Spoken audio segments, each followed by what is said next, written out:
ഇനി ദേശീയപാതയിൽ വടകര മീത്തലെ മുക്കാലിയിൽ മണ്ണിടിച്ചിൽ നിർമ്മാണ പ്രവൃത്തി നടക്കുന്ന സ്ഥലത്താണ് പുലർച്ചെ മണ്ണിടിഞ്ഞത്.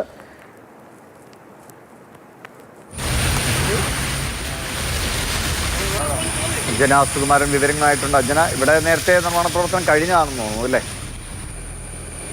ദേശീയ നിർമ്മാണ പ്രവർത്തനങ്ങൾ നടന്നുകൊണ്ടിരിക്കുന്ന ഭാഗത്താണ് ഇപ്പോൾ മണ്ണിടിഞ്ഞിരിക്കുന്നത്. വടകരയിൽ ദേശീയപാത 66-ൽ മീത്തലെ മുക്കാലിയിലാണ് ഇങ്ങനെ വ്യാപകമായൊരു മണ്ണിടിച്ചിൽ ഉണ്ടായിരിക്കുന്നത്.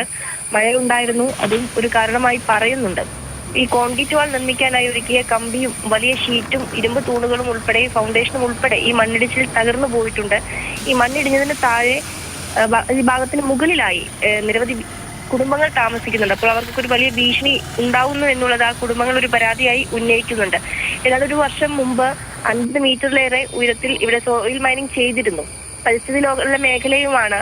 ഏതായാലും ഇപ്പോൾ വീണ്ടും ഒരു മണ്ണിടിച്ചിൽ ഉണ്ടായിരിക്കുന്നത് വലിയ പ്രതിഷേധത്തിന് ഈ മേഖലയിൽ നാട്ടുകാർ വലിയ പ്രതിഷേധം ഉന്നയിക്കുക കൂടെ ചെയ്യുന്നുണ്ട്. ദിവിഷ്. ശരി, അഞ്ജന സുകുമാരനാണ് വിവരങ്ങൾ നൽകിയത്.